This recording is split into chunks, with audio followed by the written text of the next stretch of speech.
ప్రియమైన దైవజనాంగమ, మహిమగల దేవుని మాట, మహోన్నతుడైన దేవుని మాట మన జీవితాలలో జీవపు ఊట గనుక ఆ మాటల ద్వారా మనం ఆశీర్వదింపబడాలి. ఆ మాటల ద్వారా మన హృదయాలు దీవించబడాలి. ఆ మాటల ద్వారా మన బ్రతుకులు ఫలించాలి, అభివృద్ధి పొందాలి.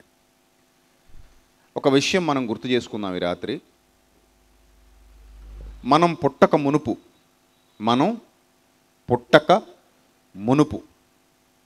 ఈ మనం పుట్టక మునుపు అన్న పదాన్ని నేను మాట్లాడి ఆపేస్తే మీకేమైనా అవగాహన వస్తుందా అంటే, మీరు పుట్టక మునుపు ఏంటి, ఎలా ఉండేది లోకం చెప్పండి. మీరు పుట్టక మునుపు ఎలా ఉండేది లోకం? ఈ ప్రశ్నకు మీ దగ్గర నుంచి వచ్చే సమాధానం ఏంటో తెలుసా? మేము పుట్టక మునుపు లోకం ఎలా ఉండేదో మాకెలా తెలుస్తుంది. ఎస్, అదే కరెక్ట్ ఆన్సర్. మీరు పుట్టకముందు లోకం ఎలా ఉండేది అని అంటే, మేము పుట్టకముందు లోకం ఎలా ఉండేదో, ఏ రీతిగా ఉండేదో మాకు ఎలా తెలుస్తుంది?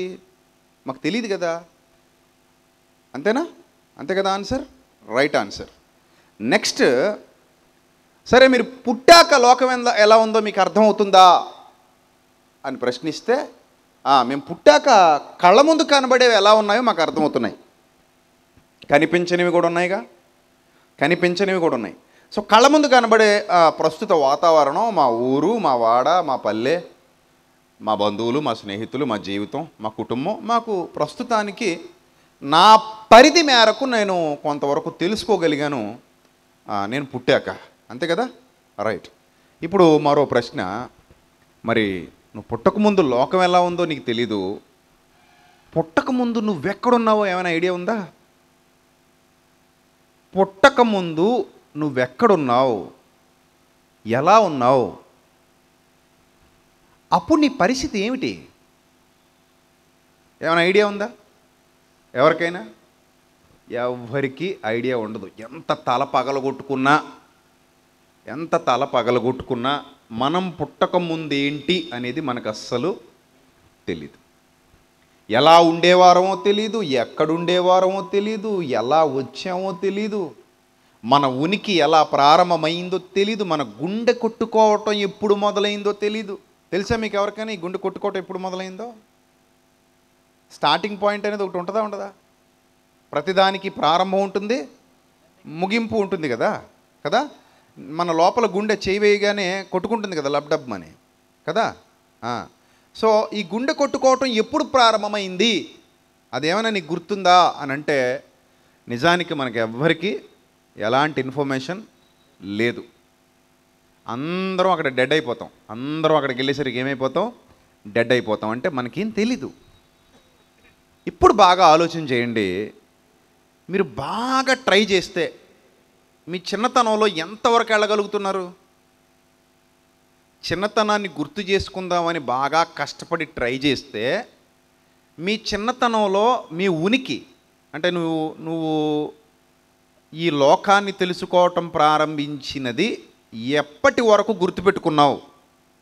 అప్పటికి నీకు ఎన్నేళ్ళు? 2 ఏళ్ళ, 3 ఏళ్ళ? ఏ సంఘటనలు గుర్తున్నాయి? మీ మమ్మీ నిన్ను ఎత్తుకుని భోజనం తినిపించడం గుర్తుందా? మీ నాన్న నిన్ను ఎక్కించుకొని భుజాల మీద ఎక్కడికైనా మార్కెట్లోకి తీసుకెళ్ళటం గుర్తుందా? పోనీ ఏమైనా మీ బంధువుల ఇంటికి వెళ్ళటం గుర్తుందా? మీ స్నేహితుల ఇంటికి వెళ్ళటం గుర్తుందా? ఏం గుర్తొస్తుంది నీకు చిన్నతనానికి వెళ్ళిపోతే? ఏమైనా గుర్తొస్తున్నాయా? ఎంతవరకు వెళ్ళారు? మళ్ళీ వెనక్కి వచ్చేద్దరులేండి, అక్కడ ఉండిపోద్దు. ఎంతవరకు వెళ్ళారు? మరీ నెలల వయసులోకి వెళ్ళగలమా? మన వల్ల కాదు. ఎందుకో తెలుసా? ఇంకా అప్పటికి మన బ్రెయిన్ పరిణతి చెందలేదు. రిజిస్టర్ చేసుకోగలిగేంతటి సామర్థ్యం ఇంకా మన మెదడుకి రాలేదు. ఒక విషయాన్ని జ్ఞాపకం పెట్టేసుకోగలిగినంత శక్తి మన మెదడుకి రాలేదు. అంత పవర్ ఇంకా మన మైండ్కి లేదు. గనుక ఆ నెలల వయస్సులోకి వెళితే ఏంటో మనకి తెలీదు, సంవత్సరాల వయస్సులోకి వెళితే ఏంటో మనకి తెలీదు. మహా గుర్తుంటే మీకు 6 ఏళ్ల నుంచో 7 ఏళ్ల నుంచో కొంచెం జ్ఞాపకాలు అలా మిగిలి ఉంటాయి. లేదా 8 ఏళ్ల వయస్సు నుంచో కొంచెం జ్ఞాపకాలు అలా మిగిలి ఉంటాయి. కానీ మరీ కిందకి వెళ్ళిపోతే ఆ జ్ఞాపకాలను గుర్తుపెట్టుకోగలిగేంతటి సామర్థ్యం మన మెదడుకి లేదు. మరి తల్లి గర్భంలోకి వెళితే ఆ గర్భంలో 9 నెలలు ఉన్న కాలం, ఆ చీకటిలో నువ్వు ఉన్న కాలాన్ని నువ్వేమైనా గుర్తుపెట్టుకోగలవా అంటే అసలు నెలల వయస్సులోనూ సంవత్సరాల వయస్సులోనివే గుర్తు లేనప్పుడు అమ్మ కడుపులో 9 నెలల పాటు నువ్వు నేను ఉన్న కాలాన్ని గుర్తు చేసుకోమంటే ఎలా గుర్తు చేసుకోగలని చెప్పండి? మన వల్ల అవుతుందా? చెప్పండి అమ్మా, మన వల్ల అవుతుందా? అవ్వనే అవ్వదు. కానీ 9 నెలల పాటు అమ్మ కడుపులో చీకట్లో మనం ఉన్నాం. ఎక్కడున్నాం? ఎస్, చీకటిలో ఉన్నాం మనం. ఆ ఉమ్మ నీటిలో, ఆ గర్భసంచిలో 9 నెలల పాటు అమ్మ కడుపులో నీకు నాకు ఒక రూపం ఏర్పాటు చేశాడు దేవుడు. అక్కడే ఒక రూపాన్ని ఇచ్చాడు దేవుడు. అక్కడే ఒక శరీరాన్ని ఇచ్చాడు దేవుడు. నీకు నాకు ఒక శరీరాన్ని అమర్చాడు. అంతకు మునుపు ఎలా ఉండేవారము అని అంటే మనుషులు చెప్పలేరు, శాస్త్ర ప్రపంచం చెప్పలేదు. ఇప్పటి వరకు ఈ ప్రశ్నకు సమాధానం చెప్పగలిగినటువంటి మేధావి వర్గం ఈ ప్రపంచంలో ఎక్కడా లేదు. నిజం, పచ్చి నిజం ఇది. కొన్ని ప్రశ్నలకు సమాధానాలు దొరకవు, మనుషుల దగ్గర దొరకవు, కానీ దేవుడి దగ్గర దొరుకుతాయి. మనం ఎంత వెతికినా, ఎంత అర్థం చేసుకోవాలని ప్రయత్నించినా, అమ్మ కడుపులో నేను 9 నెలలు ఉన్నానంట. ఓకే, ఈ 9 నెలల ముందటి కాలం ఏంటి? ఎంత మీరు ఆలోచించండి ప్రియమైన దేవుని ప్రజలారా, మీరు ఎంత ఆలోచించినా అక్కడికి మీరు చేరుకోవడం మీ వల్ల కాదు. కానీ దేవుడు అంటాడు, అప్పటికి మీరు ఉన్నారు కానీ ఆత్మలుగా ఉన్నారు అంటాడు. ఆత్మలకు తండ్రి అని వ్రాయబడింది బైబిల్ గ్రంథంలో. దేనికి తండ్రి? ఆత్మలకు తండ్రి. మీరు ఆలోచన చేయండి, శరీరానికి తండ్రులు ఉన్నారు. మన శరీరమునకు ఎవరున్నారు? తండ్రులు ఉన్నారు. శరీరమునకు తండ్రులైన వానికి మనము లోబడుచున్నాము కదా అంటాడు హెబ్రీ పత్రికలో. శిక్షణను గురించి మాట్లాడుతూ ఒకసారి బైబిల్ తెరవండి. హెబ్రీ పత్రిక 12వ అధ్యాయము చూద్దాం, అందరూ చూద్దాం. హెబ్రీ పత్రిక. ఎప్పుడైనా హెబ్రీ పత్రిక చదివారా పూర్తిగా? ఇప్పుడు మీరు నిజంగా మనసు పెట్టి చదవాలనుకుంటే అవుతుందా అవదా? అవుతుందా అవదా? ఇప్పుడు దేవుడు కానీ మీ ముందుకు ప్రత్యక్షమై హెబ్రీ పత్రిక చదివిన వాళ్ళకి 1 కేజీ బంగారం, ఒక 5 ఎకరాల పొలం మలికిపురంలో 5 ఎకరాలంటే మాట్లాడే దెబ్బ కుబేర్లు అయిపోతారు. అది రోడ్డు పక్కనే. అది చిన్న కువైట్ అంటున్నారు దాన్ని ఈ మధ్య. అంటే కువైట్ వెళ్ళిన వాళ్ళందరూ ఇక్కడికి వచ్చి పెట్టుబడులు పెట్టేస్తుంటే చిన్న కువైట్ అయిపోయిందంట. రేట్లు బాగా పెంచేశారంట, రోడ్ల మీద పొలాలు స్థలాలు అన్నీ. సరే, 1 కేజీ బంగారం, 5 ఎకరాల పొలం, 2-3 అంతస్తులు ఇల్లు. హెబ్రీ పత్రిక చదివిన వాళ్ళకి ఇవ్వబడును అన్నాడు అనుకో దేవుడు. ఆ రాత్రే చదివేరు మీరు?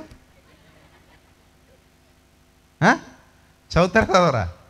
ఆ రాత్రే, పొద్దున కూడా తెల్లారనివ్వరు. టక్ టక్ టక్ టక్ టక్ టక్ టక్ టక్ చదివేసి ప్రభు అయిపోయింది ప్రభు ఇచ్చేస్తా ప్రభు అంటాం. అంటే ఎలా తయారవు చెప్పనా నువ్వు? నేను అవసరం ఏదైనా, లాభం ఏదైనా ఉంటేనే దేవుని వాక్యం. ఏ లాభం లేకపోతే దేవుని వాక్యం వద్దు. అంతేనా? ఒక మాట మీకు చెప్పనా, నీ దిక్కుమాలిన 5 ఎకరాల కంటే, ఆ దిక్కుమాలిన కేజీ బంగారం కంటే, అక్కడున్న 5-6 అంతస్తుల బిల్డింగుల కంటే కూడా గొప్ప లాభాన్ని దేవుడు నిత్య జీవితంలో నీకు నాకు ఇవ్వబోతున్నాడు. పరలోకాన్ని ఇస్తానని వాగ్దానం చేసాడు. ఈ తుక్కు లోకం ఎంత దాని ముందు, ఈ డొక్కు లోకం ఎంత దాని ముందు, పరలోకం ముందు ఈ డొక్కు లోకం ఎంత? నిత్య జీవితమును ఆయన మన కొరకు ఏమి చేసెను? వాగ్దానము చేసెను. అలాగే నాతో కూడా నా సింహాసనమందు మిమ్మల్ని కూర్చుండబెట్టుకుంటానని వాగ్దానం చేశాడు. మీ కొరకు స్థలము సిద్ధపరచ వెళ్ళుచున్నాను, మరలా వస్తాను, వచ్చి మిమ్మల్ని నాతో కూడా ఉండునట్లు, నాతో కూడా మీరు నా యొద్ద ఉండునట్లు, నాతో కూడా నివసించినట్లు మిమ్మల్ని నాతో కూడా తీసుకెళ్ళిపోతానని వాగ్దానం చేశాడు. ఆ మహాలోకంతో పోల్చుకుంటే ఈ మట్టి లోకం ఏమైనా గొప్పదా? ఏది విలువైనది? ఏది గొప్పది? నేను మిమ్మును ఆస్తికర్తలనుగా చేయుదును అన్నాడా లేదా? అన్నాడా? నేను మిమ్మల్ని ఏం చేస్తానన్నాడు? ఆస్తికర్తలు. మీరు బైబిల్ని ఎప్పుడు కూడా పాజిటివ్గా అంటే ఎలా తీసుకుంటారంటే ఫిజికల్గా తీసేసుకుంటారు, స్పిరిచువల్గా తీసుకోరు. ఆయన మిమ్మల్ని ఆస్తికర్తలుగా చేస్తానన్న మాట వాగ్దానం కరెక్టే, కానీ ఇక్కడ కాదు నీకు ఇచ్చేది ఆస్తి. ఇక్కడ ఆస్తి ఇచ్చాడు అనుకుందాం, ఎంతకాలం అనుభవిస్తావు టక్కని చెప్పు, రాసి ఇవ్వగలరా? ఇప్పుడు చెప్పండి మరి, ఇన్ని సంవత్సరాలు అంటే ఏం చెప్పగలం? రేపేమి సంభవించునో మీరు ఎరుగరని చెప్పి ఇక్కడ ఆస్తి ఇస్తున్నాడు ఆయన. ఎంత గొప్ప దేవుడో చూడండి. రేపేమి సంభవించునో మీరు ఎరుగరు, ఇల్లు తీసుకోండి, పొలం తీసుకోండి, స్థలం తీసుకోండి, బంగారం తీసుకోండి, ఏదైనా తీసుకోండి, కానీ రేపేమి సంభవించునో మీరు ఎరుగరు ఇక్కడ. కాబట్టి మనం గ్యారంటీగా 70, 80, 100 అని చెప్పగలమా? అస్సలు చెప్పలేం. అందుకే దేవుడు అన్నాడు, నాయనా ఇదంతా టెంపరరీ, ఇక్కడంతా టెంపరరీ, నేను నిన్ను ఆస్తికర్తగా చేస్తాను. నేను వాగ్దానం చేశానంటే తప్పను, మాట తప్పడైనా నేను ఆస్తికర్తగా చేస్తాను. ఎక్కడ? యుగ యుగాలు ఉండే చోట. దేవుని నామానికి మహిమ కలుగునుగాక. ఎక్కడమ్మా? యుగ యుగాలు ఉండే చోట. గ్యారంటీ లేని చోట కాదు, టెంపరరీగా ఉండే చోట కాదు, పర్మినెంట్. అది ఏది పర్మినెంట్? దేవుని లోకం పర్మినెంట్, పరలోకం పర్మినెంట్. విశ్వాసులుగా మనం దాన్ని నమ్ముతున్నాం. పరలోకానికి పోవుటకు దేవుడు మనల్ని ఏర్పరచుకున్నాడని మనం నమ్ముతున్నాం. పరలోక ప్రయాణంలో మనం ఉన్నామని మనం నమ్ముతున్నాం. ఇది ఒక ఆధ్యాత్మిక ప్రయాణం అని మనం నమ్ముతున్నాం. ఈ ఆధ్యాత్మిక ప్రయాణంలో దేవుడు మనల్ని స్థిరులుగా, కదలని వారుగా నిలబెట్టి కాపాడి విశ్వాసమందు భాగ్యవంతులుగా చేసి నిత్య జీవానికి నడిపించబోతున్నాడని నమ్ముతున్నారా లేదా? నమ్ముతున్నారా? అయితే ఈ రోజు నుంచి మీరు ఏం చేస్తారంటే, ప్రతిరోజు బైబిల్ చదవండి. మీకు నిజమైన దీవెన అదే, తెలియట్లేదు మీకు నిజమైన ఆశీర్వాదం ఏంటో తెలుసా? బైబిల్ తల కింద పెట్టుకోవడం అనుకుంటున్నారు పిచ్చోళ్ళు. వాళ్ళు నిజంగా పిచ్చోళ్ళని ఇంత పెద్ద మాట అనేసారేటండి బాబు పాస్టర్ గారు, మీరు పిచ్చోళ్ళు అంటారేటండి మమ్మల్ని, బైబిల్ తల కింద పెట్టుకుంటేనే పిచ్చోళ్ళం అయిపోతామండి అని మీరు అడిగారు అనుకోండి.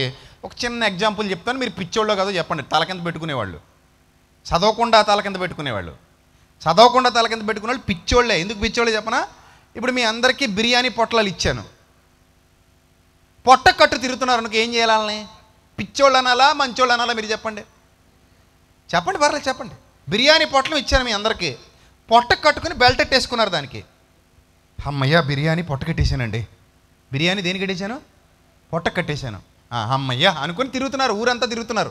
ఇప్పుడు వాళ్ళని ఏమంటారు చెప్పండి? మీరు పిచ్చోళ్ళు అంటారా, తెలివైన వాళ్ళు అంటారా? చెప్పండమ్మా. ఏటట కదా, అంటే పొట్టకే కదా మరి బిర్యానీకి పొట్టకి సంబంధం ఉందా లేదా? ఉంది. కట్టేసాంగా, అలా పడి ఉంటుంది కదా కట్టెత్తే వేడివేడిగా. మరి బైబిల్ తలకు కట్టెత్తే చెప్పమ్మా, పిచ్చిదానివేనా? నేను అన్నది రైటా రాంగా? అయ్యో భలే ఒప్పేసుకుంటావు నువ్వు. పొట్టకు బిర్యానీ కట్టేస్తే లోపలికి ఒక్క మెతుకు కూడా వెళ్ళదు. దానివల్ల పొట్టకి ఎలాంటి బలం రాదు, శరీరానికి ఎలాంటి శక్తి రాదు, శరీరానికి ఎలాంటి సత్తువ రాదు. పొట్టకు గట్టు తిరిగినంతకాలం నీరసం తప్ప ఉపయోగం ఉండదు. అవునా? అది వృధా తప్ప దానివల్ల ప్రయోజనం ఉండదు. అలాగే తల కింద పెట్టుకు పడుకోవటం వల్ల ఏమీ లోపలికి దూరదు. ఇలా పెట్టుకుని ఎంతసేపు పడుకుంటే మాత్రం దూరద్దు లోపలికి? ఏమైనా దూరుతుందా? దివారాత్రము తల కింద పెట్టుకుని పడుకుని వాడు ధన్యుడు. అలాగే ఉందా? పర్లేదు, అలా రాసేద్దాం. ఎందుకు ఇంకా మనకు కన్వీనియంట్గా ఉంటుంది కదా. ఒకటి కలపొద్దుడు తీయొద్దన్నాడు, కలిపేద్దాం, ఏమైంది? దివారాత్రము తల కింద పెట్టుకుని గురక పెట్టుకుని నిద్రపోవాడు ధన్యుడు. అట్టివాడు మాలికిపురం కాలువలో మునిగినవాడే ఎప్పటికీ తేలక బురదలో కూరుకుపోయి ఉండును. అంతేనా? ఏమా మరి ఏంటి మరి దాని అర్థం? ఇప్పుడు చెప్పండి, తల కింద పెట్టుకోవాలా, తలంపుల్లోకి ఎక్కించుకోవాలా? అంతేనా? మరి ఏం చేస్తున్నాం మనం? తల కింద పెట్టుకు పడుకునే వాళ్ళు ఎంతమంది ఉన్నారు? చేయతండి. ఎంత చెప్పాక ఎందుకు ఎత్తాం? పిచ్చోళ్ళని మమ్మల్ని చేయటమంటే మేము తెలివైన వాళ్ళు. ఇంత చెప్పి పిచ్చోళ్ళని చెప్పి మళ్ళీ పిచ్చోళ్ళని చెప్పి మా ముద్ర వేయడానికి, నువ్వు పిచ్చిదానివా అని పక్కోడు అనుకోవడానికి చేయెత్తమంటున్నావు కదా నువ్వు. వద్దులే. కానీ ఈరోజు నుంచి అయితే మారండి. ఈరోజు నుంచి కొంచెం ఏం చేయండి, మారండి. తల దగ్గర పెట్టుకుంటే ఏం రాదు, తలంపుల్లో పెట్టుకోండి. తల దగ్గర పెట్టుకుంటే నీ సెంటిమెంట్ అంతే. అమ్మయ్య బైబిల్ తల కింద పెట్టేసుకున్నాను, దెయ్యం రాడు. ఏంటదే దెయ్యం రాడా? తల కింద పెట్టుకుంటే యేసు ప్రభు దగ్గరికే వచ్చాడాడు. వాక్యమై ఉన్న క్రీస్తు దగ్గరికే వచ్చాడాడు. యోబు గురించి మాట్లాడడానికి ఎక్కడ పోయాడు? సాక్షాత్తు పరలోకానికి పోయాడు. అక్కడికి వెళ్ళి ఎవరి గురించి డిస్కషన్ పెట్టుకున్నాడంట దేవుడితో? యోబు గారి గురించి అక్కడే మాట్లాడుతున్నాడు దేవుడు. నీవు నా సేవకుడైన యోబు సంగతి ఆలోచించితివా అరే సైతాన్గా అంటే నాకు తెలుసులే ప్రభువా, అతని చుట్టూ నువ్వేమేసావు, ఆ కంచేసావు అని అంటున్నాడు. ఇటు అక్కడికి వెళ్ళి డిస్కషన్ పెట్టుకునేవాడు నువ్వు తలకింద తిట్టుకుంటే నీ దగ్గర రాడు. అయ్య బాబోయ్, శివకోళ్ళలోనండి ఒక ఆవిడ ఉందండి, పెద్ద బైబిల్ కొనేసుకుని తలకింద ఎడేసుకుందండి, అందుకని ఇంకా గదిలోకి వెళ్ళటానికి కూడా మంటలో సినిమాల్లో చూపించినట్టు అడ్డేసుకుంటున్నాడు నన్ను, అందుకని వెళ్ళకపోతున్నానని నేను అపోదు అంటాడు అనుకోండి. నన్ను మళ్ళీ పిచ్చి ఎన్నిసార్లు అనాలి ఇంక నిన్ను పిచ్చోడు పిచ్చిదని? తలకని పెట్టుకుంటే దెయ్యం రాదా? సాతాను రాలేడా నీ దగ్గరికి? చెప్పు, రాలేడా రాగలరా? ఉన్నారు, అన్ని చోట్ల ఉన్నారు ఇలాంటి వాళ్ళు, పిచ్చోళ్ళు ఉంటారు. అదే ఏదో మొక్క కట్టుకుంటారంటే ఇక్కడ ఏం రాదంట? జ్వరం రాదా? ఆ అమ్మి ఓడికి రప్పించేస్తాను జ్వరం 5 నిమిషాలు పట్టుకో. ఆ అమ్మి ఓడికి ఏమవుతుంది? జ్వరాలు వస్తాయి. నువ్వేంటో అబ్బాయి లేదండి తాడు కొనుక్కున్నట్టు ఇక్కడ గడేసుకుంటే ఏం రాదండి, ఇంకా జ్వరం రాదంట. అదొక తాయెత్తు కాదు, అదొక రకమైన ఎత్తు. అలాగే మనోళ్ళు కూడా ఏమి లేదండి తల కింద పెట్టుకోండి బైబిల్, అలా తల కింద పెట్టుకుంటే చాలా నీకు. సాతానుడు ఎంత తెలివైనడు అంటే నువ్వు ఎక్కడ చదివేసి జ్ఞానవంతురాలివి అయిపోతావేమో అని భయమేసి వాడు ఎత్తుగడా ఇదిగో ఏం అక్కర్లేదమ్మా అలా తల కింద పెట్టుకుని ఆ బైబిల్ మీద సొంగలు కారుచుకుంటూ చక్క నిద్ర ఆ బైబిల్ని అలా పాడు చేసి నిద్రలో అటు తిరిగి దూడపిల్లలాగా దాని మీద పడిపోయి నలిపోయి బైబిల్ని ఏంది ఇంకా అలా బైబిల్ పాడైపోద్ది అంతే. కానీ ఎప్పుడు మాత్రం ఏం చేయొద్దు చెప్పండి, గట్టి చెప్పండి, ఏం చేయొద్దు. ఇది ఎవడ బోదా? ఆడిపోదా. మనం ఎవడ బోధకు కనెక్ట్ అయ్యాం? ఆడిపోదకే కనెక్ట్ అయ్యాం. అందుకే అయ్యో మా దేవుడు చెప్పిన మాట మేము ఎందుకు వింటామండి? ఆయన ఏదో తెలియక దివారాత్రము దాన్ని ధ్యానించేవాడు నీటి కాలువలో ఎవరను నాటబడినదే ఆకు వాడక తన కాలమందు ఫలమించి చెట్టు వలె ఉంటాడని చెప్పాడు కానండి ఆయన. మేము ఆయన బోధ వినమండి. మరి ఏం చేస్తామండి? మా సాతాను బోధే మాకు బాగుంటుంది. పడుకోమని చెప్పి పడుకుంటాం, బైబిల్ పెట్టుకుని పడుకుంటాం. తలగడ కూడా అక్కర్లేదు, ఇంక మనకి తలగడతో పని లేదు, తలగడ కొనుక్కుని పని లేదు. ఇంకా బైబిల్ పెట్టేసుకుని బైబిల్ మీద పడుకుంటే ఎమోషనల్గా సెంటిమెంట్ అనమాట మనకి. అమ్మయ్యా బైబిల్ తల కింద ఎడిసాను కాబట్టి ఇంకా నాకు అంతా ఏం జరుగుద్ది? మంచే జరుగుద్ది. మంచి తల కింద పెట్టుకుంటే జరగదు, అందులో ఉన్న మంచిని తలలోకి ఎక్కించుకుంటే నీకు మంచి జరుగుద్ది. అర్థమైందా? ఆ మంచిని తలలోకి ఎక్కించుకోవాలి తప్ప మంచిదాన్ని తల కింద పెట్టుకుంటే బిర్యానీ పొట్లం పొట్టకు కట్టుకుని ఊరంతా తిరిగినట్టు ఉంటుంది. ఊరంతా తిరిగితే శక్తి వచ్చేద్దా? మరి రాదు కదా. లోపలికి ఎక్కితేనే శక్తి వస్తుంది. మరి తప్పు చేస్తున్నావా లేదా? తల కింద పెట్టుకున్న సాతానుగాడు వస్తాడు, తల కింద పెట్టుకున్న సాతానుగాడు వస్తాడు. తలంపుల్లో పెట్టుకుంటే రాలేడు. అర్థమైందా పాయింట్? ఎక్కడ వాక్యం ఉంటే నీ దగ్గరికి సాతాను రాలేడు? తలంపుల్లో దేవుని వాక్యం ఉంటే సాతాను నీ దగ్గరికి రాలేడు. సాతానుని నీ కాళ్ళ క్రింద దేవుడు శీఘ్రముగా చితుక తొక్కించును. దేవుని నామానికి మహిమ కలుగునుగా. సాతానుని నీ కాళ్ళ క్రింద దేవుడు శీఘ్రముగా చితుక తొక్కించును నీ తలంపులలోనికి దేవుని వాక్యం వచ్చినప్పుడు. తల కింద ఎన్ని సంవత్సరాలు ఉన్నా అలాగే ఉంటావు. ఓ పని చేయండి, రేపటి నుంచి మీ పిల్లలతో ఏమంటారంటే అరే మొత్తం స్కూల్లో ఎన్ని పుస్తకాలు ఇచ్చారా అని అడగండి. సంచి తీసుకొస్తాడు మీ దగ్గరికి, ఆ పుస్తకాలన్నీ ఆడ మంచం మీద పరిచేసి దుప్పటి కప్పేయండి. దాని మీద పడుకోబెట్టండి 10వ తరగతి పిల్లోడిని. ఓ పక్కనేమో సైన్స్, ఓ పక్క సోషల్, ఓ పక్క ఇంగ్లీష్, ఓ పక్క తెలుగు, మొత్తం పుస్తకాలన్నీ మంచం మీద పరిచేసి దాని మీద పడుకోబెట్టండి అంతే పిల్లాడిని, అమ్మాయిని. శుభ్రం సంవత్సరం అంతా అలాగే దాని మీదే పడుకోమనండి. పరీక్ష టైంలో పెన్ను పేపర్ ఇచ్చి పంపించేయండి. ఇన్ని రోజులు పడుకున్నారు కాబట్టి మరి ఆ పుస్తకాల్లో ఉన్న సరుకంతా తల్లోకి ఎక్కేసి వాళ్ళు ఎగ్జామ్ చితకరాస్తారు కదా, 100 వచ్చేస్తాయి కదా మొత్తం మార్కులు. వస్తాయి రావా? చెప్పండి, వస్తాయి రావా? ఎందుకు రావు?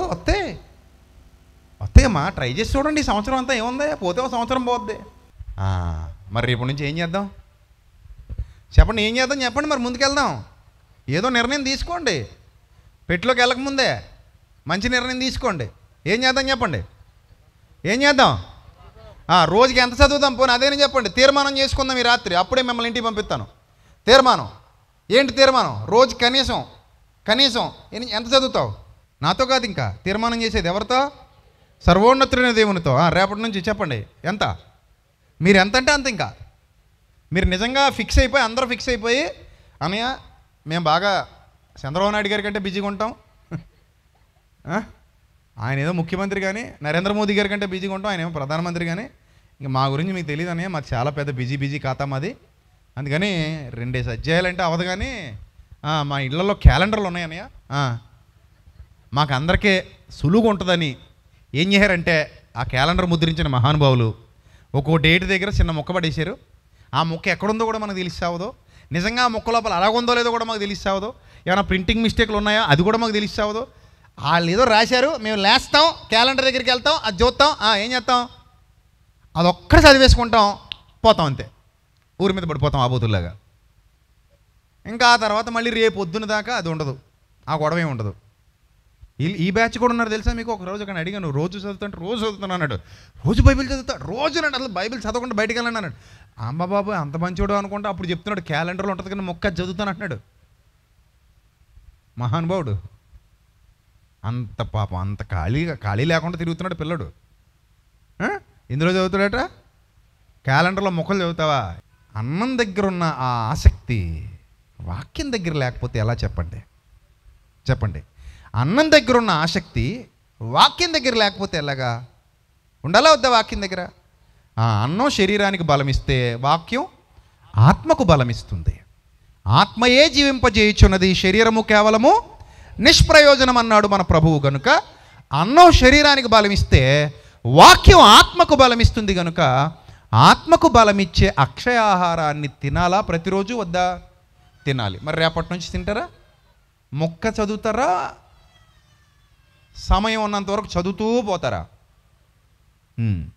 చదవడం అంటే మామూలుగా చదువుకుంటూ వెళ్ళిపోవడం కాదు, ధ్యానించాలి దేవుని వాక్యాన్ని. ఎలా అంటే 4 రకాలు గుర్తుపెట్టుకోండి, 4 పాయింట్లు చెప్తాను గుర్తుపెట్టుకోండి. అప్పుడు హెబ్రీ పత్రికకి వెళ్దాం, 4 పాయింట్లు చెప్తాను. నెంబర్ 1, మీరు చదువుతున్నది ఏ కాలానికి సంబంధించింది అనే అవగాహన ఉండాలి. ఏంటమ్మా చెప్పండి? మేము చదువుతున్నది ఏ కాలానికి సంబంధించినది. బైబిల్ చదివే వాళ్ళు గుర్తుపెట్టుకోవాల్సినటువంటి 4 సూత్రాలు ఈరోజు మీకు చెప్తాను. ఈ 4 సూత్రాలు బండ గుర్తులు పెట్టేసుకోండి. నేను చదువుతున్నది ఏ కాలానికి సంబంధించింది అని పరిశోధిస్తూ చదవాలి. అర్థమైందా? ఇది అబ్రహాము గారి కాలమా, ఇస్సాకు కాలమా, యాకోబు కాలమా, ఇశ్రాయేలీల కాలమా? ఆ ఇశ్రాయేలీల కాలం అంటే వాళ్ళు ఐగుప్తులో బానిసలుగా ఉన్నప్పుడా, పాలస్తీనాకు వచ్చినప్పుడా, మోషే గారి కాలంలో జరిగిందా, ధర్మశాస్త్రం ఇవ్వబడిన తర్వాత జరిగిందా, తర్వాత రాజుల కాలంలో జరిగిందా, చెరలోనికి వెళ్ళినప్పుడు జరిగిందా, యేసుప్రభు వచ్చినప్పుడు ఏం జరిగింది, యేసుప్రభు వెళ్ళిపోయిన తర్వాత అపోస్తలుల కాలంలో ఏం జరిగింది, అపోస్తలుల తర్వాత ఈ ప్రారంభ సంఘ క్రైస్తవులు విస్తరిస్తున్న కాలంలో ఏం జరిగింది, పత్రికలు ఏం చెప్తున్నాయి, పత్రికలు ఏ ఏ ప్రాంతాలకు వ్రాయబడ్డాయి, తర్వాత ప్రకటన గ్రంథం ముగింపు ఏం రాయబడింది, అక్కడ వ్రాస్తున్నది ఎవరు, ఇవన్నీ అవసరం. అందుకే ఎప్పుడైనా బైబిల్ చదివేటప్పుడు ఇది ఏ కాలము, పాత నిబంధన, క్రొత్త నిబంధన, ఈ నిబంధనల్లో ఏ కాలంలో ఏ పరిస్థితుల్లో ఏ సందర్భాలు, ఇది కాలానుగుణంగా బైబిల్ని ధ్యానించటం అంట పాయింట్. ఇక రెండో పాయింట్, ఈ సందర్భం ఏమిటి? రెండో పాయింట్ ఏమిటి? ఈ సందర్భం ఏమిటి? ఈ కాంటెక్స్ట్ ఏం చెప్తోంది? ఈ కాంటెక్స్ట్ ఇక్కడ ఏ కాంటెక్స్ట్లో ఇది వ్రాయబడింది, ఈ సందర్భం ఏమిటి అనేది సందర్భానుసారంగా పరిశోధిస్తూ బైబిల్ చదవాలి. మూడోది బాగా ఇంపార్టెంట్ థింగ్ గుర్తుపెట్టుకోండి, భాషకు కాదు అందులో ఉన్న భావానికి ప్రాధాన్యత ఇవ్వాలి. దేనికి? భాషకు కాదు, దేనికి ప్రాధాన్యత ఇవ్వాలి? భావానికి ప్రాధాన్యత ఇవ్వాలి. ఉదాహరణకు ఒక వచనం చెప్తాను, నా శరీరమును తిని నా రక్తమును త్రాగువాడే నిత్యజీవము కలవాడు. దీన్ని భాషగా తీసుకుందామా, భావం తీసుకుందామా? కదా, భాష తీసుకున్నారు యూదులు భాష తీసుకున్నారు కాబట్టి ఏమన్నారు తెలుసా వాళ్ళు? ఇతడు తన శరీరమును ఎలా తిననివ్వగలడన్నారు మూర్ఖులు. ఆయన చెబుతున్నది ఆత్మ సంబంధమైన భాష. ఆ భాషలో భావం పట్టుకోవాలి తప్ప ఆ భాషను ఉన్నదన్నట్టుగా తీసేసుకోకూడదు. అర్థమైందా? ఉన్నదన్నట్టుగా తీసుకోకూడదు. చూడండి, అప్పుడప్పుడు ఏమండి కాఫీ తీసుకోండి అంటే అక్కడ తగలి అంటాడు మహానుభావుడు. భర్త గారు ఏమంటాడు? అక్కడ తగలి అంటాడు. అదొక వాడుక భాష అతనికి. ఇప్పుడు ఆవిడ గబగబా వంటగదిలోకి వెళ్ళి శుభ్రంగా 2 పొలాలు తెచ్చి అక్కడ వేసి కాఫీ కప్పు దాని మీద పెట్టి తగలేసేయాలా? అలా చేయకూడదు. అంటే తగలే అన్నాడంటే అతను పిచ్చిలో ఉన్నాడు అనమాట, తిక్కలో ఉన్నాడు తిక్కోడు. అక్కడ తగలేసిపో అన్నాడు, అక్కడ పెట్టేసి పోవడమే, ఈ తిక్కోడితో నాకెందుకు అనుకొని. అంతే తప్ప అది అలా ఉన్నట్టుగా ఏం చేయకూడదు, తీసేసుకోకూడదు. సో ఇవన్నీ మనకు తెలుసు, కానీ బైబిల్ దగ్గరికి వచ్చేసరికి తప్పటడుగులు వేస్తుంటాం. సో భాషకు కాదు, దేనికి ప్రాధాన్యత ఇవ్వాలి? భావానికి. అలాగే 4వ ముఖ్యమైన విషయం, ఎవరితో ఈ వాక్యం చెప్పబడుతుంది? అందరి కొరకునా, ప్రత్యేకమైన వ్యక్తి కొరక, లేదా కొందరి కొరక? చెప్పండి. ఎవరితో ఈ వాక్యం చెప్పబడుతుంది? అందరి కొరకునా, లేకపోతే కొందరికా, లేకపోతే ఒక వ్యక్తికా అని ఆలోచిస్తూ బైబిల్ చదవాలి. అంతెందుకు, మీరు బైబిల్ ఎలా తీశారు, బైబిల్ ఎలా తీయగానే నీకు ఒక్కడై ఉన్న కుమారుని తీసుకొచ్చి నాకు బలిచ్చే అని వచ్చింది. అప్పుడు వెంటనే ఒరే బాబు లేవరా, లే, ఇక్కడ దగ్గరలో కొండలే ఉన్నాయి అని చెప్పి ఆ కొండ మీద తీసుకెళ్ళిపోతావు కొడుకుని వేసుకుని. అది ఎవరికి చెప్పు, ఎవరికి? అది ఎవరికి? అబ్రహాముకి. ఎవరికమ్మా? అబ్రహాముకి. నీకా, నాకా, మనందరికీనా? కాదు కదా. సో బైబిల్ చదివేటప్పుడు ఈ విజ్ఞత చాలా అవసరం. ఎన్ని పాయింట్లు చెప్పాను మీకు? ఫస్ట్ పాయింట్ ఏంటి? ఏ కాలము. రెండోది ఏంటి? సందర్భం. ఏ సందర్భంలో వ్రాయబడింది ఇది? ఏ సందర్భం ఇది? ఏ సందర్భంలో చెప్పబడుతుంది? ఓహో, పస్కా పశువును వధించేటప్పటి సందర్భం. పస్కా ఎలా చేయాలో దేవుడు చెప్పేటువంటి సందర్భం. అర్థమైందా? ఓకే, పస్కా. అలాగే ఇది ఈ రాతి పలకలు ఇచ్చేటువంటి సందర్భం. ఆ సందర్భంలో మోషేతో చెప్తున్నాడు. అర్థమైందా? సందర్భానుసారంగా. మూడోది ఏంటి? భాషకు కాదు, దేనికి ప్రాధాన్యత ఇవ్వాలి? భావం. అందులో భావం ఏంటి అసలు? ఈ భాషను మనం తీసుకోవాలా, భావాన్ని తీసుకోవాలా? భాషను కాదు, ఏం తీసుకోవాలి? భావం తీసుకోవాలి. ఆ భావం ఏమిటి, అందులో ఉన్న భావం ఏమిటి, దాన్ని ఆలోచిస్తూ చదవాలి. 4వది ఏమిటి? ప్రత్యేకమైంది. ఈ వాక్యం ఎవరితో చెప్పబడుతోంది? ఎవరికైనానా, లేకపోతే ఒక సమూహానికా, లేకపోతే ఒక జాతికా, ఒక ప్రాంతం వారికా, ఎవరికి చెప్పబడుతోంది? ఇప్పుడు యోనాని దేవుడు ఎక్కడికి పంపించాడు? యోనాని దేవుడు ఎక్కడ పంపించాడు? నినివే పట్టణానికి పంపించాడు. యోనా ఎవరికి వార్నింగ్ ఇచ్చాడు? నినివే పట్టణస్తులకు వార్నింగ్ ఇచ్చాడు. అర్థమైందా? ఇప్పుడు అందులో ఉన్న భావం మనం తీసుకోవాలి. ఆ భావం ఎలా తీసుకోవాలంటే, నినివే పట్టణస్తులు దేవుడికి ఎందుకు నచ్చలేదు? That is the question. యోనాని ఎందుకు పంపించాల్సి వచ్చింది? వాళ్ళ మీదకు ఉగ్రత ఎందుకు రాకుండా ఆగిపోయింది? ఓహో, అంటే ఇప్పుడు కూడా మనం నినివే లాగా బిహేవ్ చేస్తే ఉగ్రత మన మీదకి కూడా వస్తుంది. యోనా రాడు, కానీ ఉగ్రత అయితే మాత్రం వస్తుంది. యోనా బదులు ఇదిగో వీళ్ళందరూ ఉన్నారు. ఎవరు వీళ్ళందరూ? దేనికున్నారు వీళ్ళందరూ? మేమందరూ దేనికున్నాం? యోనాకి ప్రతినిధులంగా. అంతే మరి. ఆనాడు యోనా చెప్పాడు, ఈరోజు ఎవరు చెప్తున్నారు? దేవుని సేవకుడు చెప్తున్నాడు. ఆ రోజు యోనా హెచ్చరించాడు, ఈరోజు లోకాన్ని ఎవరు హెచ్చరిస్తున్నారు? సత్యమును పట్టుకున్న దేవుని సేవకులు హెచ్చరిస్తారు. గోధుమలతో పాటు గురుగులు కూడా ఉండొచ్చు, అది వేరే విషయం. కానీ ఖచ్చితంగా సత్యమును పట్టుకున్న సేవకులు మాత్రం లోకాన్ని ఏం చేస్తున్నారు? ఇప్పటికీ హెచ్చరిస్తున్నారు, హెచ్చరిస్తూనే ఉంటారు. ఆ రోజు యోనా ఆ నినివే పట్టణస్తులను ఎలా హెచ్చరించాడో ఈరోజు దేవుని సేవకులు హెచ్చరిస్తున్నారు. హెచ్చరిక చెవిని పెట్టినవాడు ఎవరు? ధన్యుడు. హెచ్చరిక వినువాడు ధన్యుడు. నీతి మాటలకు, నీతి బోధకు చెవియొగ్గువాడు ధన్యుడు. విననివాడు తన ప్రాణమునకు తానే ఉత్తరవాది. అవునా? రైట్. కాబట్టి బైబిల్ చదవడం అనే నిర్ణయం తీసుకోవడం చాలా మంచిది. ఈ విధాలుగా మీరు చదివితే ప్రతిరోజు బైబిల్ ధ్యానించండి. మీకు చెప్తున్నాను, గుర్తుపెట్టుకోండి. ప్రతిరోజు బైబిల్ ధ్యానించండి. సంవత్సరం తిరగకుండా మీ జీవితాల్లో, మీ కుటుంబాల్లో మార్పులు రాకపోతే నన్ను అడగండి. ఒక్క సంవత్సరం చదవండి. సంవత్సరం కూడా అక్కర్లేదు, ఇంకా తక్కువ టైమే. మీరు మనస్ఫూర్తిగా బైబిల్ ఇంట్లో పెట్టుకొని దాచేయడం కాదు, ఇంట్లో పెట్టుకుని ఎక్కడో అలమారలో పెట్టేయడం కాదు. చాలామందికి ఉన్న జబ్బు అంట, ఈ మధ్యకాలంలో నేను తెలుసుకున్న జబ్బు, ఆదివారం అంతా రెడీ అయిపోయాక హడావుడిగా బైబిల్ ఎత్తుక్కుంటారట. వసే బుజ్జే, నా బైబిల్ ఎక్కడిట్టేవే అంటదట మా తల్లి. ఉండవమ్మా, ఇందాక నుంచి నేను నా బైబిల్ కోసం ఎత్తుక్కుంటుంటేనే అంటదట ఈ తల్లి. ఇంక ఈ తల్లి కూతుళ్ళు ఇద్దరికి ఈ జన్మకు బైబిల్ దొరకదు. ఈలోగా ఆరాధన అయిపోయి ఆమె చెప్పేస్తాడు అయ్యగారు. అది మన పరిస్థితి. ఫోన్ ఎప్పుడైనా మర్చిపోతారా ఏంటి? బాత్రూంలో కూడా తీసుకెళ్ళిపోతున్నాడు దౌర్భాగ్యులు. మరి ఎవడు పట్టుకుపోతాడనో. మనోడు తలుపు కొడుతుంటే లోపల నుంచి పాటలు వస్తున్నాయంట. లోపల నుంచి పాటలు వస్తున్నాయి అంటే ఫోన్ పట్టుకుని వచ్చాను అన్నాడట. అక్కడేం చేస్తున్నారో బాబు, ఫోన్ పట్టుకుని ఏం వీడియోలు తీసుకుంటున్నావు అక్కడ? శుభ్రంగా పని పూర్తి చేసుకుని రాక లోపలికి ఫోన్ ఎందుకు రా దౌర్భాగ్యుడా అన్నాడంట. ఇడు అడిది పిడిది ఫోన్ అందులో పడేయడంట. అలా ఉంది పరిస్థితి. ఫోన్ లేకుండా బాత్రూమ్కి కూడా పోలేకపోతున్నారు. కానీ బైబిల్ ఎక్కడుందో మాత్రం ఎవరికి తెలియట్లేదు, మర్చిపోతున్నారు.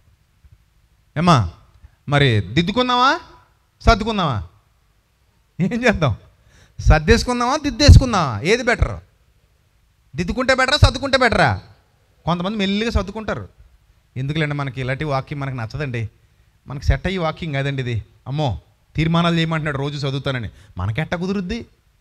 మరిసిపోతే అమ్మో నా వల్ల కాదు. ఇప్పుడు రోజు భోజనం చేస్తానని తీర్మానం చేయండి, నాకు చేయాలా? రోజు భోజనం చేస్తానండి మర్చిపోకుండా తీర్మానం చేస్తారా ఈరోజు? ఏమా మీరు వెంటనే ఏం చెప్తారో తెలుసా నాతో? దానికి తీర్మానం ఏంటండి మీరు చెప్పాలా? ఓసారి కాదు, మేము గుర్తొచ్చినప్పుడు అలా తింటాం. మేము ఏం చేస్తాం? మేము ఓసారి తింటామా, గుర్తొచ్చినప్పుడు అలా తింటామా? మామూలుగా అయితే 3 సార్లట, కానీ ఇలా 33 సార్లట. ఎప్పుడు గుర్తొస్తే అప్పుడు. ఇంకా ఈ మధ్య అలా మారిపోయింది. ఈ ఫాస్ట్ ఫుడ్ సెంటర్లు వచ్చాక అలాగెల్లో బజ్జీ, ఇలాగొచ్చో లేస్ ప్యాకెట్, అలాగెల్లో డ్రింకు, అలాగెల్లో ఒక బన్ను, ఇలా బేకరీ కాడికి వెళ్ళి ఒక కేక్ ముక్క, అలా వెళ్ళి మిఠాయి కొట్టిదారు స్వీటు, అలా వెళ్ళి కొంచెం కారం బూంది. ఈలోగా ఎవడైనా మిఠాయింట్లో సారీ తెస్తే 5 తినేసి, మళ్ళీ సాయంత్రం 4 గంటలకి ఇంట్లో పకోడీలు వేసేసుకుంటే పకోడీలు తినేసి, 6 గంటలకి 7 గంటలకు మళ్ళీ అన్నం తినేసి 12 గంటలు వేసి ఒకటి తింటాడట అన్నం, దౌర్భాగ్యుడు. అర్ధరాత్రి గారు 12 గంటలకు తిండేటయ్యే బాబు అంటే నాకు అప్పుడే ఆకలేద్దని అన్నాడు. అలా ఉన్నారు మనుషులు. తినండి ఇంకంతే, 24 గంటలు 33 గంటలు తింటూనే ఉండండి. ఇంకా దానికి ఏ తీర్మానాలు చేయక్కర్లేదు. కానీ బైబిల్ చదవడానికి మాత్రం ఇందాక నుంచి మొత్తుకుంటుంటే ఒక్కడైనా బాబు ఇంక ఈరోజు మార్పు చెందాను, నేను ఈ రోజు నుండి ప్రతిరోజు బైబిల్ ధ్యానిస్తాను అని ఒక్క తీర్మానం చేయడానికి మాత్రం వెనక్కి తగ్గుతున్నారంటే మీరు ఎంత మోసపోతున్నారో, మిమ్మల్ని మీరు మోసగించుకుంటున్నారో ఆలోచించండి. ఫైనల్గా అడుగుతున్నాను, లాస్ట్ అండ్ ఫైనల్, లేచి నిలబడండి. ఈ రోజు నుంచి ప్రతిరోజు మానకుండా బైబిల్ చదువుతానన్న వాళ్ళు, ప్రతిరోజు మానకుండా బైబిల్ చదువుతానన్న వాళ్ళు లేచి నిలబడండి. దేవుడు మిమ్మల్ని దీవించిన గాక. మిగిలిన అలాగా కూర్చోండి. ఇంకా లేవకండి ఈ జన్మకి లేవకండి. మీరు ఇంకా ఈ జన్మకి లేవద్దు. ఆన్లైన్లో చూసి లేవడం పెట్టి సిగ్గు లేకుండా, నీకు పుడితే లేకపోతే అలాగే కూర్చో. ఆడెవడో లేచాడు కాబట్టి నేను లేవాలి. అమ్మో వీళ్ళందరూ లేచారా, అమ్మో మా ఏప్రిల్ లేచింది నేను లేకపోతే బాగోదు, అయ్యో మా తోటికోళ్ళు లేచింది మేము లేవాలి అని అనుకుని లేస్తే నువ్వు లేవకో, ఈ జన్మకి లేవక అలాగే కూర్చో. కానీ ఒకటి మాత్రం గుర్తుపెట్టుకుని, ప్రతిరోజు బైబిల్ చదువుతానని ఒక తీర్మానం చేసుకుంటే లేచి నిలబడండి. మీకోసం నేను చిన్న ప్రార్థన చేస్తాను. మిగిలిన అలాగే కూర్చోండి. ఇంక ఈ జన్మకి లేవకండి, మీరు లేవద్దు. ఇంకా మీరు లేకపోవడమే మంచిది. మీకోసం చిన్న ప్రార్థన చేస్తాను. అలా కళ్ళు మూసుకోండి, అలాగే కళ్ళు మూసుకోండి, చిన్న ప్రార్థన చేస్తాను. మహాపరిశుద్ధుడైన మా కన్న తండ్రి, దయగల దేవా, కృపగల ప్రభువా, మీ పిల్లలు ఎవరైతే లేచి నిలబడ్డారో వారి కుటుంబాల మీద మీ ఆశీర్వాదాన్ని ఉంచండి, మీ దీవెనలు ఉంచండి. వారు మీ బైబిల్ గ్రంథాన్ని, మీరు ఇచ్చిన జీవ గ్రంథాన్ని ధ్యానిస్తూ ఉండగా ప్రభువా, అందులోని ప్రతి మాట వారిని ఆలోచింపజేయనట్లుగా సరిదిద్ది, వారి కుటుంబాలను కట్టి, వారి జీవితాలను నిలబెట్టి, మీ కృప చొప్పున, మీ కనికరమ చొప్పున వారికి తోడుగా ఉండి, వారికి మరింతగా అర్థమయ్యే శక్తిని ప్రసాదించండి తండ్రి. ఎవరికైనాను జ్ఞానము కొదువుగా ఉన్న ఎడల నన్ను అడగవలను అన్నారు ప్రభువా. ఇక్కడ ఎవరికైతే జ్ఞానము కొదువుగా ఉందో వారు మరింత జ్ఞానాన్ని సంపాదించుకోవటానికి శక్తినివ్వండి, బలాన్నివ్వండి. మరి ఎక్కువగా పిల్లలకి నేర్పించండి ప్రభా. మీ గ్రంథాన్ని ధ్యానిస్తూ ఉండగా వారు నీటి కాలువల యోరను నాటబడిన వారి ఆకు వాడక తమ కాలమందు ఫలమిచ్చు చెట్టువలే ఉండుటకు తండ్రి పిల్లలందరినీ దీవించండి, ఆశీర్వదించండి. హృదయపూర్వకంగా సమర్పణ చేసుకుంటున్నటువంటి బిడ్డలు ప్రతిరోజు మీ గ్రంథాన్ని తప్పక మానక ధ్యానిస్తూ ఉండగా వారిలో గొప్ప దీవెనలు, గొప్ప ఆత్మ సంబంధమైన ఆశీర్వాదాలు, పరలోకపు దీవెనలు పిల్లలను ఆవరించునుగాక. వారి జీవితాలలో వెలుగులు నింపబడునుగాక. మీ శక్తి చేత, మీ బలము చేత మీ బిడ్డలు అలంకరింపబడుదురుగాక. వారి పిల్ల తరముల వరకు ఆ దీవెన ప్రకాశించునుగాక. అట్టి సత్యమందు వారు ప్రతిష్ఠ చేయబడుదురుగాక. Amen, amen. దయచేసి అందరూ కూర్చోండి.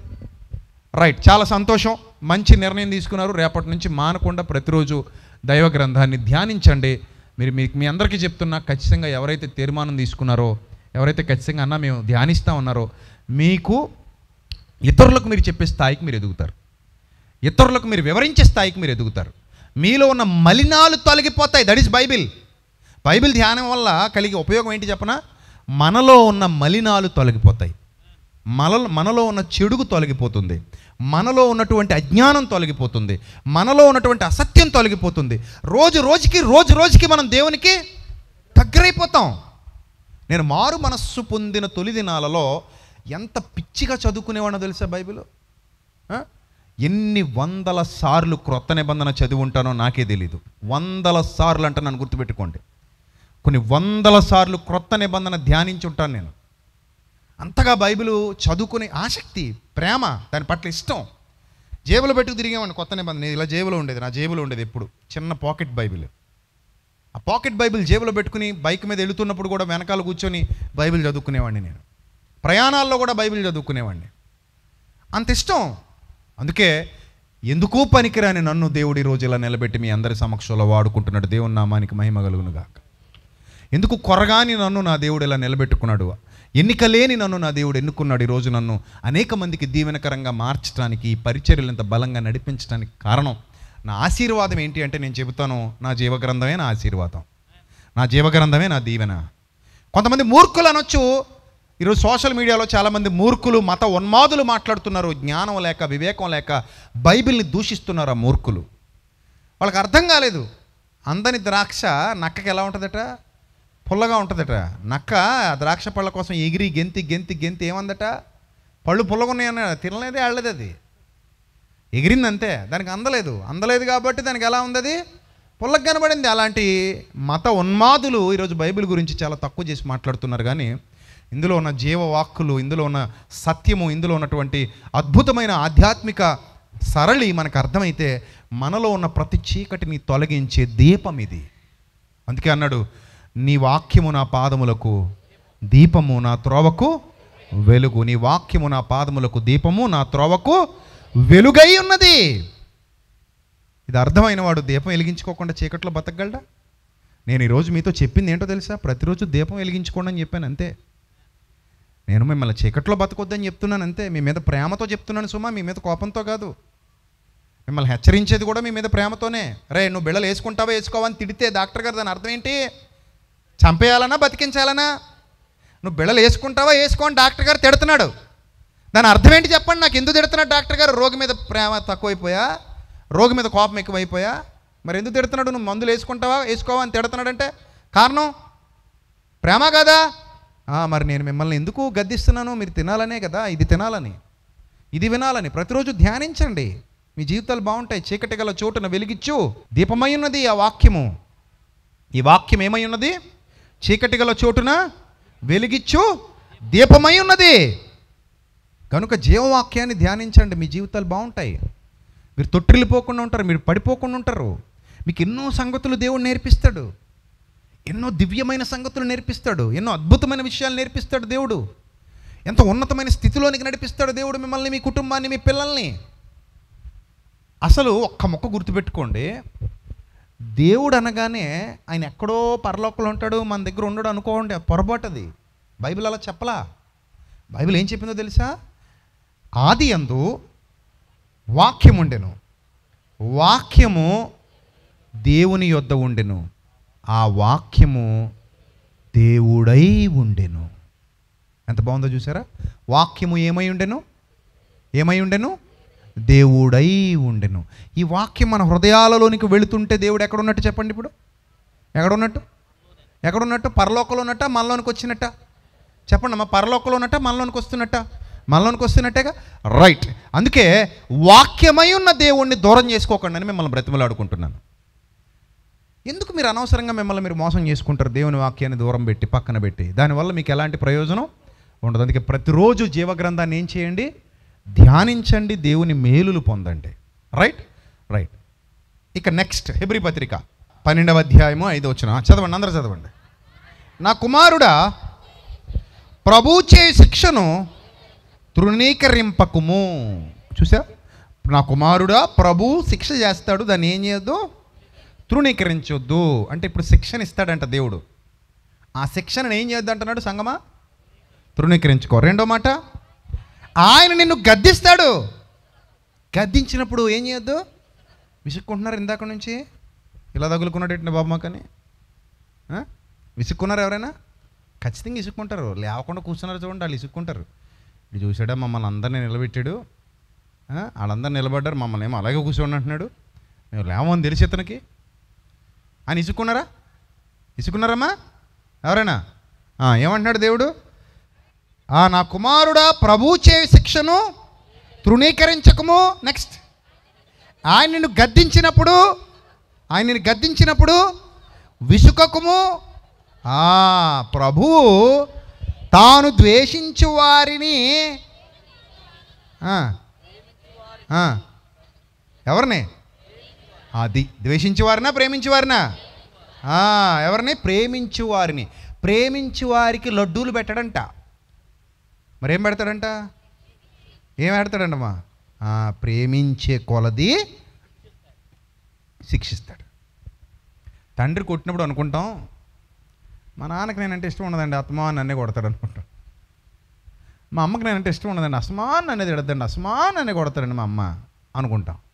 కానీ మీ అమ్మకు నువ్వు ఎంత ఇష్టం కాబట్టి నిన్ను అలా సరిచేద్దాం అనుకుంటుందని ఎప్పుడైనా ఆలోచించావా? మీ నాన్నకు నువ్వు అంటే ఎంత ఇష్టం కాబట్టి నేను అలా సరిదిద్దాలనుకుంటున్నాడు తప్పు చేసినప్పుడు నేను ఎప్పుడైనా ఆలోచిస్తావా? అప్పుడు ఆలోచించాం.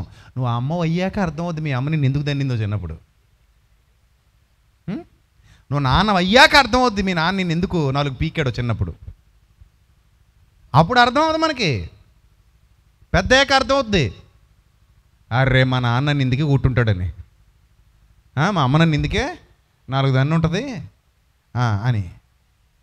కాబట్టి ఎవరిని ఎక్కువ ప్రేమిస్తామో వాళ్ళని ఎక్కువ సరిచేయాలనుకుంటాం. ఏమ రైట్?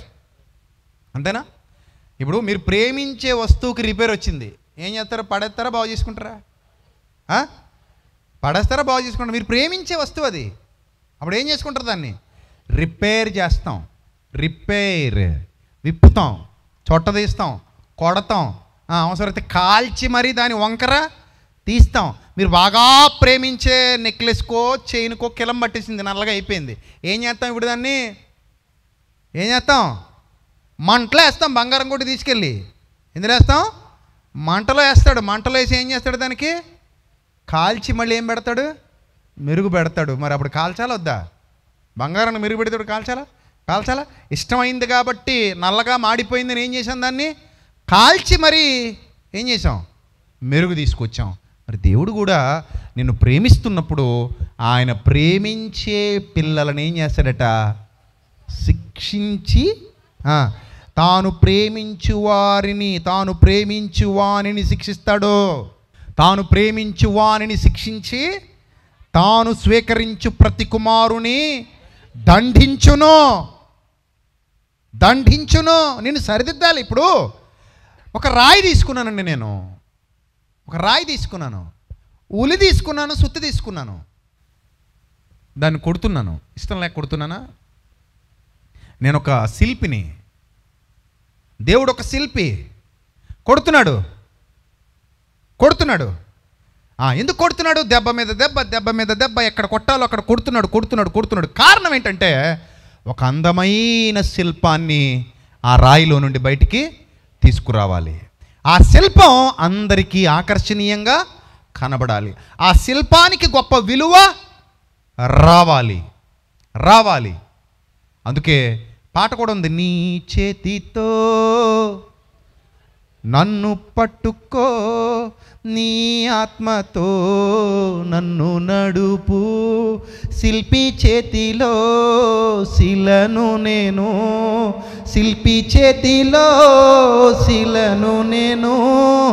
అనుక్షణము నన్ను చెక్కుము,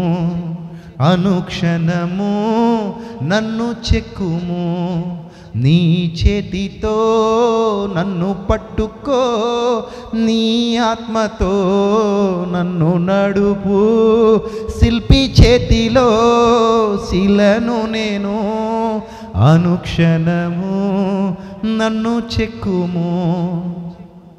పాటకేనా? జీవితంలో ఆస్వాదిస్తూ అనుభవిస్తూ నిజమే ప్రభువా నన్ను చెక్కు ప్రభువా అని అడుగుదామా? ప్రభువా నేను నీ చేతిలో శిల్పం లాంటి వాడను, నన్ను చెక్కు ప్రభువా నీ ఆత్మీయ హస్తాలతో, నీ బోధతో నన్ను చెక్కు, నన్ను ఖండించు, నన్ను గద్దించు, నాకు బుద్ధి చెప్పు, నేను విసుక్కోను, శిక్షణలో నన్ను నిలబెట్టు. ఎందుకో తెలుసా? వన్ ఫైన్ డే నీకు ఇష్టమైన ఆకృతిలోనికి, ఒక అందమైన ఆకృతిలోనికి, ఒక సజీవమైన కళాకృతిగా నేను మారాలి. అలా నన్ను తీర్చిదిద్దు ప్రభువా అని అడగాలి. ఏమనాలి? అలా నన్ను తీర్చిదిద్దు ప్రభువా. ప్రభువా, నీకు ఆయాసకరమైన మార్గము నా యందున్నదేమో. ప్రభువా, నీకు ఆయాసకరమైన మార్గము నా యందున్నదేమో, అది నాలో నుండి తీసేయి, నాలో నుండి తీసేయి. ఒక శక్తి గల, ప్రభావవంతమైన, బలోపేతమైన ఆత్మీయ కేంద్రంగా నన్ను మార్చు. నీ ఆత్మకు నిలయంగా నన్ను మార్చు. బలమైన పాత్రగా నన్ను మార్చు. బలవంతురాలిగా, బలవంతుడిగా చేయి తండ్రి అని అడగాలి. ఎంతకాలం ఇలా ఉండిపోతాం మనం? మనం మారాలా వద్దా? మనం ఎదగాలా వద్దా? మనం పరలోకపు దీవెనలు పొందుకోవాలా వద్దా? పరలోకపు ఆశీర్వాదాలు మనకు కావాలా వద్దా? కావాలి కదా. కావాలంటే మరి ఆయనకి ఇష్టమైనట్టుగా మారాలి. ఇష్టమైన వాళ్ళని మార్చుకోవాలని ప్రయత్నం చేస్తాడు ఆయన. ఇష్టమైన వాళ్ళని దండిస్తాడు, ఖండిస్తాడు, గద్దిస్తాడు, బుద్ధి చెప్తాడు, సరిదిద్దుతాడు. ఆయన సరిదిద్దేటప్పుడు మనం ఏమనుకుంటాం అంటే ద్వేషం అనుకుంటాం. ద్వేషం కాదు. మా నాన్న నన్ను కొడుతున్నప్పుడు, అమ్మ నన్ను కొడుతున్నప్పుడు వాళ్ళకి నా మీద ద్వేషం ఏమో అనుకుంటాం. కానీ ద్వేషం ఏమీ కాదు. నువ్వు బాగుపడాలనే వాళ్ళ కోరిక. నువ్వు ఎక్కడ పాడైపోతావో అని వాళ్ళ ఆవేదన. నీ తిడుతున్నా, కొడుతున్నా, వాళ్ళు కేవలం నువ్వు బాగుపడాలని. మీరు పిల్లల్ని తిట్టినా, కొట్టినా, దండించినా ఎందుకు చెప్తారు? ఎందుకు చేస్తారు అలాగా? వాళ్ళు మారాలని, వాళ్ళు మంచిగా ఉండాలని, వాళ్ళు బాగుపడాలనే మీ కోరిక తప్ప వాళ్ళు చెడిపోవాలని కన్నారా పిల్లల్ని? మీరు పాడైపోవాలని కోరుకుంటారా? ఏ తల్లిదండ్రులైనా కోరుకోరు కదా. వాళ్ళు బాగుండాలి, మంచిగా మారాలి, మంచి స్థితిలో ఎదగాలి, వాళ్ళు గొప్ప అభివృద్ధి పొందాలి.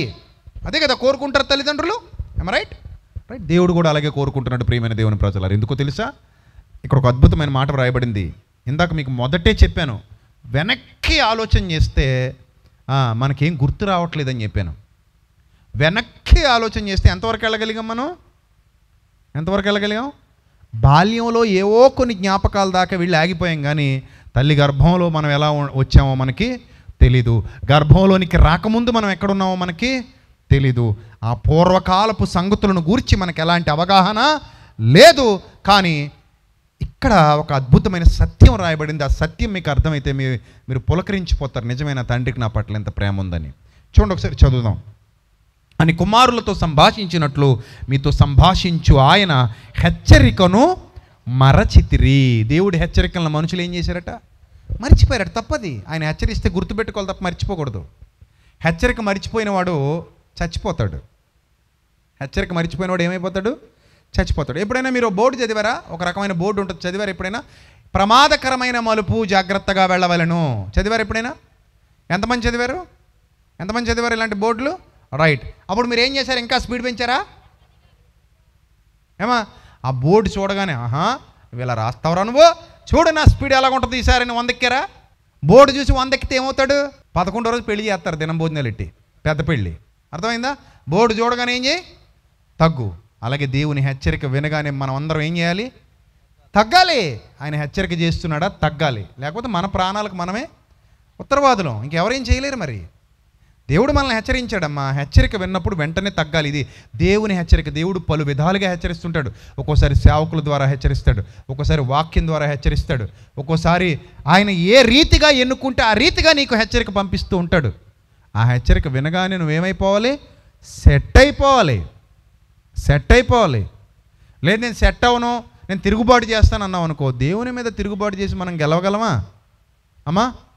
దేవుని మీద తిరుగుబాటు చేసి ఏ మానవుడైనా గెలవగలడమ్మా? ఎవ్వరు గెలవలేరమ్మా, ఎవ్వరు గెలవలేరు. అందుకే ఆయన మీద తిరుగుబాటు వద్దు. ఆయన హెచ్చరికకు మనం ఏమవుదాం? లోబడదాం. చదవండి.